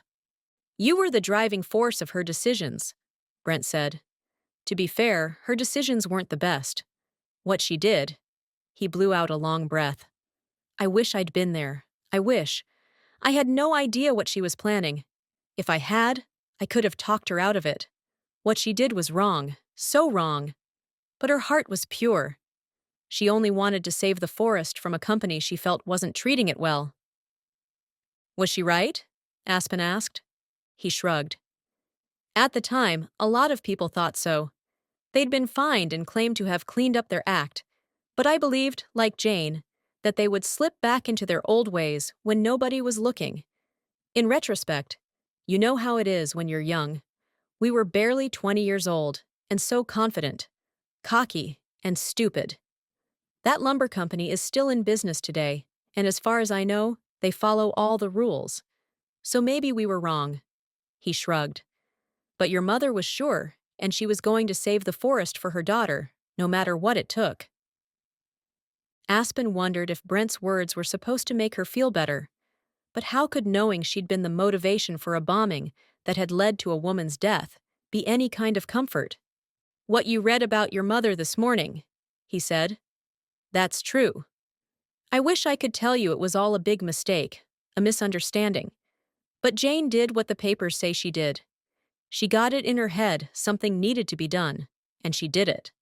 I'm sure your father told you, and the articles, probably, that she suffered from mental illness. As far as I know, she never sought help, though we all tried to convince her to. It got to where she simply couldn't think rationally. He paused as if waiting for Aspen to contribute something to the conversation. But what was there to say? Brent continued. So what she did, she did. That's true. But there were other things about your mother that were also true. Equally true. Like? She was charismatic. People who met her remembered her, and people who remembered her liked her. She could stir up a crowd and get them laughing or crying or whatever she was feeling. It was amazing to watch. She loved people. She never forgot anybody. I remember once we were at school, and she saw this little slip of a girl. Mousy hair, glasses, the kind of person nobody noticed. I certainly hadn't. But your mother had been in a class with her. She walked right up to her, called her by name, and gave her a hug. She asked her about a research project and then listened as if it were the most interesting thing she'd ever heard. I swear, when that girl walked away, she looked like she'd grown a foot taller. That's how your mother was. That's the kind of impact your mother had on people. How could the person he described also have killed a woman? Where had it all gone wrong? If things had been different, Brent said, she could have run for president. Aspen's disbelief must have shown in her expression because he added, I'm serious. We used to joke that she was the female version of Bill Clinton, attractive and charismatic and smart. She was amazing. Aspen worked to fit Brent's description of Jane Kincaid in with everything else she'd heard. She was getting a picture of the woman who'd birthed her. It seems like you and my mother were very close. He leaned back in his chair, nodding once. How long did you know her? I met her when she and her family moved here. We all went to Plymouth State together. Who is we all? Oh, just some old friends. Aspen wanted to ask for names, but something else occurred to her. Mom was in college, but she and my dad were married, right? He nodded, but she saw tightness around his lips. She'd hit on something important. Dad never talked much about their relationship, so I don't know their story. Were you and my dad friends too? Brent's focus had hardly moved from her face, as if talking to Aspen were the only thing that mattered. Now he shifted his attention to the fire and didn't look at her for a long time. I take it by your silence the answer is no. So you and my mother were. When he looked at Aspen again, she saw pleading in his eyes. He leaned close and lowered his voice. First, this has to stay between you and me. Talking to you about this? I'm the mayor. I'm not sure if you knew. I heard. I have a reputation. A business and a family. People know I knew your mother, but most don't know the extent of our relationship, and I'd like to keep it that way. He seemed to be waiting for her to say something, so she nodded. I'm not here to ruin your life. I just want to find out what happened. I need to know. Why? Why does it matter now? It was a good question. The obvious answer, that her father had sent her there, wasn't the real one, not anymore. Yes, Aspen had come to Coventry because of Dad's last words, but it was more than that now. Now that her father was gone, Aspen had nobody in the world. She felt adrift, like she no longer had anything solid to hang on to. Without her father, without her dad's restaurants and her job, without her home back in Kona, Aspen didn't know who she was. She'd always been a daddy's girl, but she'd had a mother too. She didn't feel like she could ever truly know herself until she knew where she'd come from. She didn't say any of that to this virtual stranger. Instead, she said simply, "She was my mother." He studied her another few moments before he seemed to make a decision. I knew your father, of course. Coventry is a small town, and we were in the same grade. You know how they call people old souls? At her nod, he said, Your dad was an old soul, always so mature and grown up compared to the rest of us. He was a great kid, but there were goofballs, and there were normal kids, and then there were people like your father. Smart and mature, even from a young age. Your mother had a thing for him, I don't know why. Your mom was so vibrant, and your dad, don't get me wrong, he was a great guy. He worked full-time in the summers and put away all his money to cover his tuition, but his family barely got by. I think your grandfather worked at the factory. He seemed to be waiting for her to confirm or deny that, but she had no idea. Nobody'd ever talked with Aspen about their time in Coventry. He made great gradies. He took life seriously. He was just a nice, normal, sort of boring guy. Not good enough for my mom. Aspen heard the irritation in her voice, but didn't temper it. Is that what you're saying? Just different, that's all. Aspen sat back and waited for him to continue. Brent gave her an apologetic look. I'm not doing a very good job of this. Everybody liked your mother. I'm pretty sure most of the guys at Coventry High were half in love with her. For whatever reason, your mother liked your dad. She dated lots of guys, but your dad never asked her out. I always figured he knew she was out of his league. And then something happened in the summer, between our freshman and sophomore years in college. I'd been gone for an internship, and when I came home, she was pregnant with his kid. By Christmas, they were married. You were born a few months later. Dad had married Mom because she was pregnant? Had they loved each other at all? Today was a day for revelations. But with everyone, Aspen felt she had more questions, many of which would never be answered. Your mom didn't want to give up school, Brent said. So your father quit and got on full-time with the construction company. His parents kept you while he worked. That fall, your mom went back to class as if nothing had changed. Aspen tried to fathom what that must have felt like for her father, to give up college when he'd worked so hard to go, to suddenly be saddled with an infant when his wife didn't seem to care. Meanwhile, Mom was off at college, and so was Brent. I take it you continued to be friends with my mother after they got married. He was looking at the flames when he nodded. We were more than friends. She loved you, but she didn't like being married. She didn't want to be tied down. Truth is, maybe the other guys we graduated with were half in love with her. I was completely in love with her. You were having an affair. He met her eyes again. It's not something I'm proud of. Certainly not something I run around telling people. Of course not. Your girlfriend murdered a woman. I'm sure you did your best to keep that on the down low. He winced, but Aspen wasn't sorry. Brent's shoulders drooped. I have nothing to gain by telling you any of this, Aspen. This story only makes me look bad. He exhaled a long breath. Your mother loved you, and I loved her. I'm trying to be honest with you. I wanted your mother to divorce your father. He was a nice guy, but he wanted her to fit into a box, to stay home and take care of the baby. As if that was too much to ask of a new mom. Your dad couldn't give her the life I could, the life I wanted to give both of you. My parents had money. My dad built a business for me to take over when I graduated. I could offer her much more than your father could. Meanwhile, your dad wanted her to give up on her dreams and forget her passions. He wanted her to be somebody she could never be. That didn't sound like the father Aspen had known her whole life. Maybe Brent was trying to justify his own behavior. Or maybe Dad had changed over the years. Aspen guessed that the truth was much more complex than Brent was making it out to be. Jane could never have been happy in that role. Your dad didn't understand her. But you did. God help me, I did. I understood her, and I loved her for who she was, and I would have married her in a heartbeat if he hadn't beaten me to it. It was just a matter of time before she left him, and then the two of us. He nodded to Aspen. The three of us would have been together. It was selfish. I realize that now. But we were young and in love. And the fact that she had a husband? He shook his head. I'm married. I have a wife I love and 3 kids of my own. And I realize how stupid I was. How incredibly self-absorbed your mom and I both were. But at the time, Aspen hadn't mattered to this man or her own mother. At least Mom had the mental illness to blame. I thought you'd want to hear a different viewpoint, he said. I can see I've only upset you more, and I'm truly sorry for that. I think that, if she'd seen a psychiatrist, if she'd gotten on medication, maybe she would have left your father. Maybe she and I would have. He must have read the horror on her face.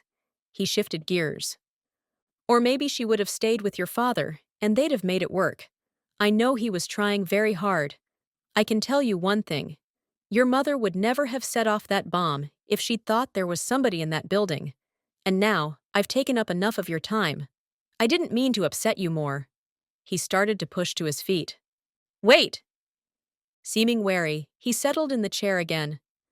From the articles I read, after the bomb went off, the authorities immediately started looking for her.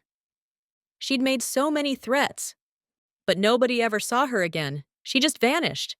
What do you think happened to her? He took a long time answering. Finally, he said, If your mother were still alive, I'd have heard from her. Again, I'm not proud of this. But if she'd contacted me, I'd have done everything in my power to protect her. She never contacted me. Brent hung his head so long that Aspen feared he wouldn't continue. But then he looked up and met her eyes. I looked for her. I looked everywhere I could think of. Everywhere we'd ever been together. Everywhere we'd ever talked about going. I searched for her for months. Aspen didn't speak, just waited for Brent to answer the question she'd asked. I think she heard about the woman in the building, and it destroyed her. I think she went somewhere remote, somewhere nobody would ever find her, and committed suicide. Either that or... He pressed his lips and swallowed hard.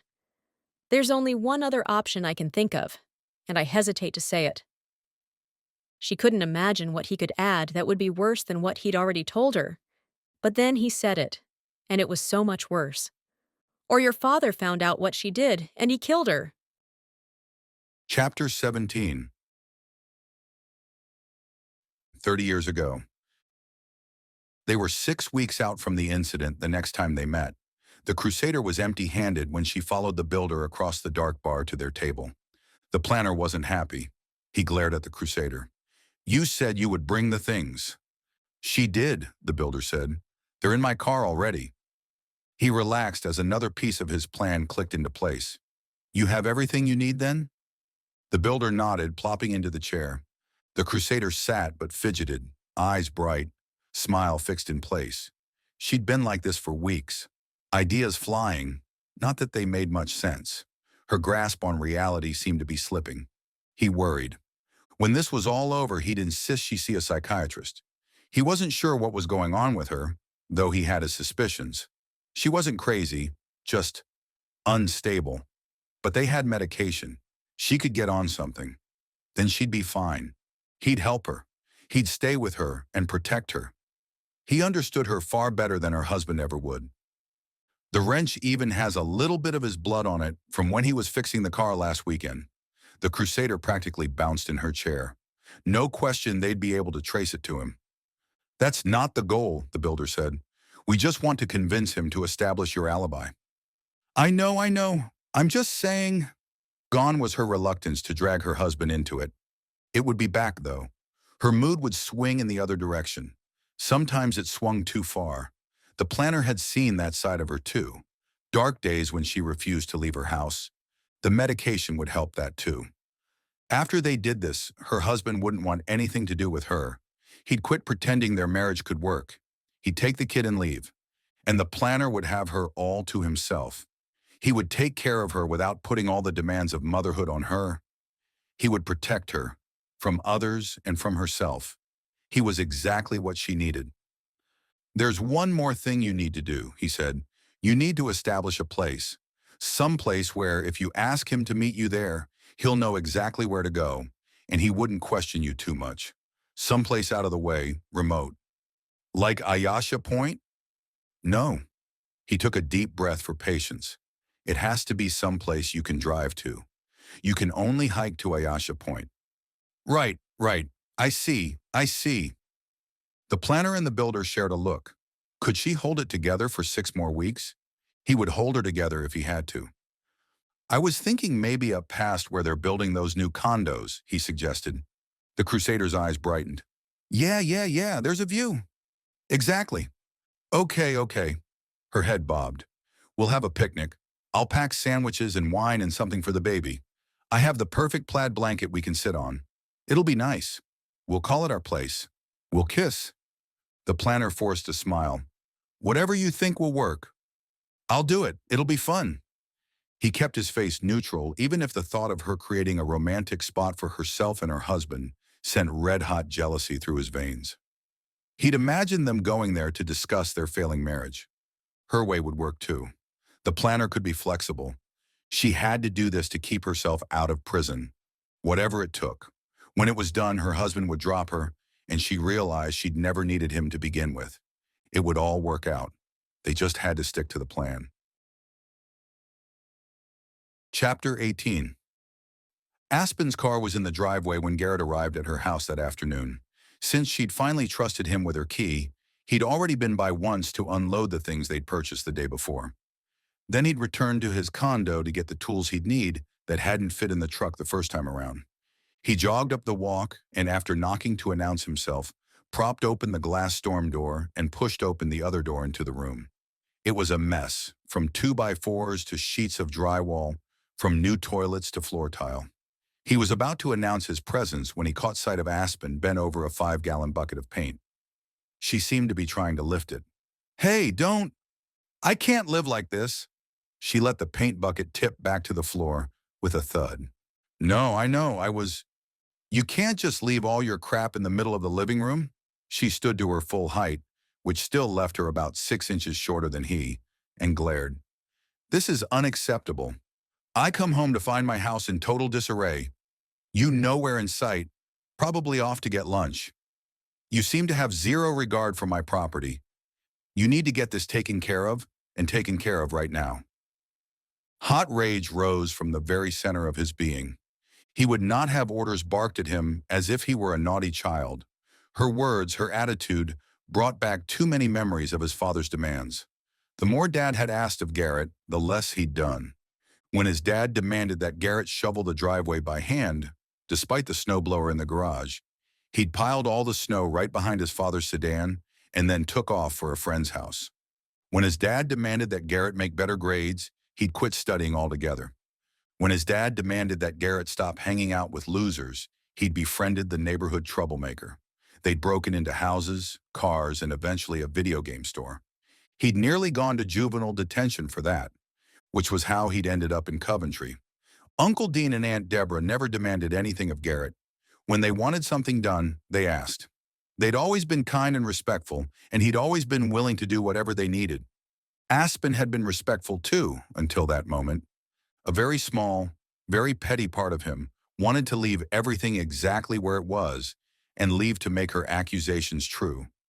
An hour or so at the Patriot would calm him down and teach her a lesson in respect. But even from where he stood on the opposite side of the large space, he could see tear tracks on her face. "Having a rough day? That has nothing to do with this." She bent again and tried to heave the bucket by her feet. He slammed the door with his foot and rushed across the room. Gently, he slid his hand around her arm. You can't move that. Why is it so? She looked up at him, and he could almost see the curse word forming on her lips. She managed to finish with, ridiculously heavy? Who buys paint in 5-gallon buckets anyway? General contractors, he said. Painters. Handymen. It's significantly cheaper. It's impossible to move. 5 gallons of paint weighs almost 60 pounds, Aspen. You can't possibly... At my church, there was an 8-year-old who weighed more than that. She propped her hands on her hips. I used to lift him every Sunday. The more irrational she sounded, the less angry Garrett felt. Something was very wrong, and it had nothing to do with the mess in her living room. Paint is dense, denser than water by about 20%. Maybe random facts and numbers would shift her focus. I can see you lifting a 60-pound child, but children are easier to maneuver. They have armpits, for one thing, convenient little handles. They're taller so they don't have to be lifted as far. You can toss them over your shoulder or prop them on a hip, and they'll wrap their legs around your waist and their arms around your neck. They'll hold on. Their weight is distributed on your body. But you can't prop a paint bucket on your hip like a child. A paint bucket isn't going to hang on to your neck. Obviously, a can of paint is much less pliable and helpful than an 8-year-old. And of course, there's the density issue. Her lips twitched as if a tiny smile were trying to break through. You sound like a physics teacher, he shrugged. I always liked science. Got it from my uncle. He was a chemistry major in college. Your uncle the carpenter? I know, go figure. He held her eye contact and she didn't look away. Seemed like a good sign. Just so you know, I didn't go to lunch. I went back to my condo to pick up the rest of the supplies I'd need. I see. If you'd warned me or something. I texted you. You said you were going to town, so I figured you'd get it. Oh, she swiveled and headed for the breakfast room. When she stepped back a second later, her focus was on her phone. It was on silent. She shoved it in her pocket and looked up at him. I'm sorry. It's fine. He smiled to show he meant it. We all have triggers that make us crazy. I am not crazy. All amusement drained from her face. She shoved her hands on her hips and scowled at him. I am not crazy just because I like things to be in order. I'm not. I didn't mean anything by it. She blinked, then turned and marched into the other room. He needed a redo. With that, he could delete the last 5 minutes and start over. Instead, he set to unloading his pickup and moving everything to where it needed to be. Aspen had already given him the go-ahead to set up shop in the basement, so he hauled many of the items downstairs. The other things he moved into the office. He was coming down the hall, maneuvering the empty hand truck he'd used to move the paint, when Aspen stepped through the door and saw him. So that's the trick. If I want to not end up in traction, yeah. Smart. Rather than risk another spat, he rolled it into the living room and then carried it down to the basement. Heaven forbid he should leave anything in her way. He stopped in the center of the dark space and inhaled a deep breath. He blew it out with a prayer. Whatever was going on with Aspen, it had little to do with her house being in disarray. He wanted to be a friend to her, but he also had a job to do, and he needed to do it well. He needed wisdom. He needed to concentrate on the work and not be distracted by the woman upstairs. He'd brought a sandwich in his backpack, so he dug it out and munched it while he decided on a plan. He had everything he needed for the downstairs bathroom, so he was going to start there. She'd told him she'd prefer he only work in one space at a time, and he wanted to honor that request as best he could. Lunch wolfed down, he headed upstairs to the bathroom and got started. He'd removed the old toilet and ripped up the cracked linoleum floor when Aspen knocked on the open door. Hey! He looked up from where he was measuring to find she'd washed off the streaked makeup. She looked younger, more vulnerable somehow. You okay? She leaned on the door jamb. I don't deal well with chaos. I'll keep that in mind, but home improvement projects are chaotic, he said. They're messy and unpredictable. There's no way to avoid that. I know. I understand why you want to stay here, that you want to find out what happened to your mother, but if the work is going to be a problem, I don't think I do. He wasn't sure exactly what she meant, so he brushed off his hands and stood, waiting for her to continue. Want to find out what happened to my mother, that is. Maybe everybody's right. Maybe I should just let it go. Maybe she should. Would that get people off her back? Would the burglar leave her be? Would his uncle no longer be curious about her activities? Not that anybody else knew that was why she was there. So, no. As long as she was in town, people would be curious about her. Some more than just curious. He lifted his water bottle and shook it. I could use a refill. She turned and headed for the kitchen. He followed and was filling his bottle when he asked, "What happened when you were in town?" "I spent about an hour reading articles about the bombing." Standing by the door of the dingy space, she related some of the facts and the evidence against her mother. "The world seems convinced she did it." He tried to infuse gentleness in his voice. "Are you?" She shrugged. "Either she set off that bomb or somebody else did an excellent job of making it look like she did." But based on the defeat he saw in Aspen's eyes, he guessed she wasn't holding out hope for the second. And then she told him about a woman who'd accosted her at Cup of Josie's. A woman who accused her of knowing where her mother was. "Who was it?" he asked. "Rhonda something, the sister of the woman who was killed." Dean had mentioned her that morning. That must have been upsetting. "Yeah, I was there to talk to Brent Salcito. He tried to intervene, but she was pretty determined to have her say." And then after securing his promise to keep it confidential, she told him about her conversation with Salcito, who'd been having an affair with Jane Kincaid after Aspen's birth. As if that hadn't been distressing enough news, he'd gone on to share his theories about what happened to Jane. Either the woman had committed suicide or, "He actually said that to you?" Garrett didn't try to temper the anger in his voice. "That he thinks your father murdered your mother?" Aspen nodded, face ashen.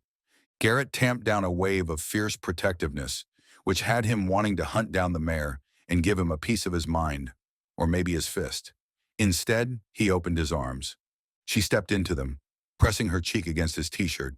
He held her tight. "Considering Salcito's relationship with your mother, he's probably not the best judge of your father or your parents' marriage."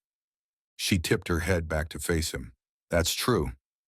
What did your dad say about your mom and their marriage?" Aspen stepped away and leaned against the counter, crossing her arms. "Not much, honestly. When I'd ask about her, he'd smile and tell me I looked just like her. He'd tell me things about me that reminded him of her, though they were always the same things. I guess she was outgoing and had a lot of friends, and she was confident and knew her own mind." "I can see that in you." "Can you?" She shook her head. "In the past, maybe, but it doesn't seem like that these days. Anyway, he never said anything about their marriage. Today, Brent said that my mother loved me, and I realized that my father never told me that she did. Never once." Ouch. "Perhaps your father's definition of love was different from your mother's. Perhaps he just didn't understand hers." Aspen shrugged. "Maybe they just didn't understand each other. Maybe he didn't trust her love for you because—" He let his words trail before he finished the sentence. But Aspen knew what he was getting at. Because Dad didn't trust her love for him? If what Brent said was true, then— Aspen blew out a long breath. "It's so frustrating trying to piece this together. It's like trying to complete a jigsaw puzzle with no picture and only half the pieces." "Is there anybody else you could ask about this? Grandparents? Siblings?" "My dad had a brother, but their family didn't live near here. They didn't know my mom well, and what they knew, they didn't like. Though they never said that to me, my cousins weren't so careful with their words. I don't know that I'd trust their impressions. And we were never close to my mother's parents." "Are they the ones who live in Florida?" "They're in North Carolina. They moved here when Mom was a senior in high school, but they only stayed a year before they moved away again. I guess my grandfather was in hotel management, and he got transferred a lot.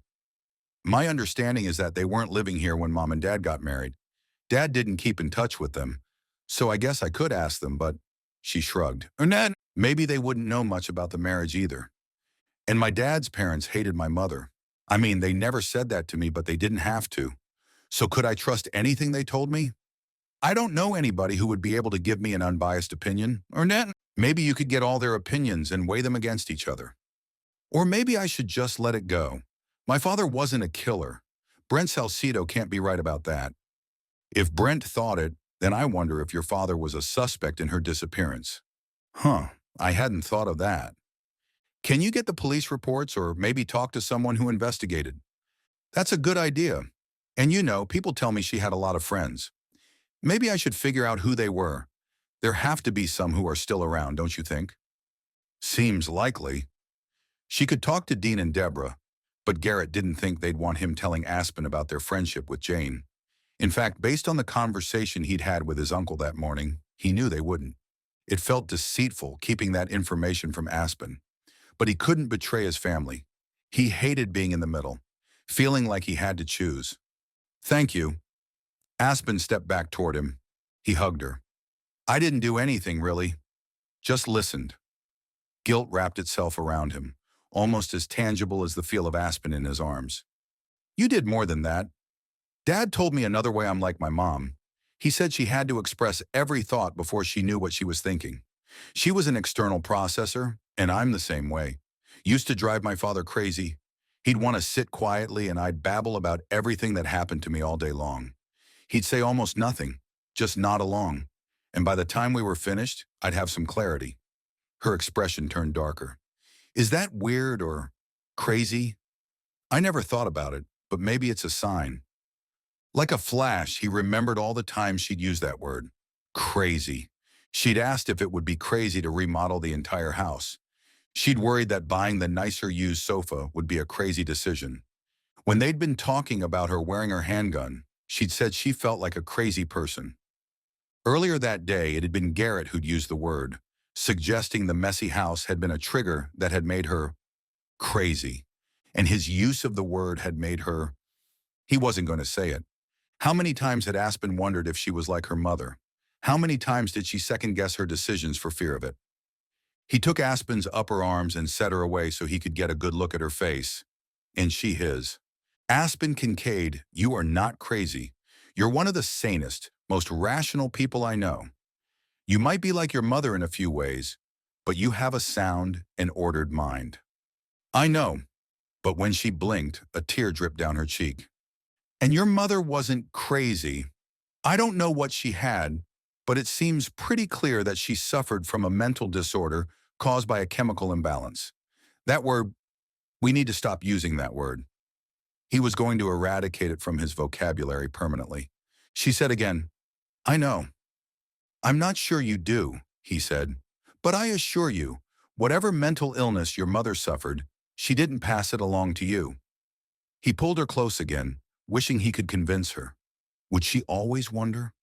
Would others, like Uncle Dean, make it worse with their assumptions and theories?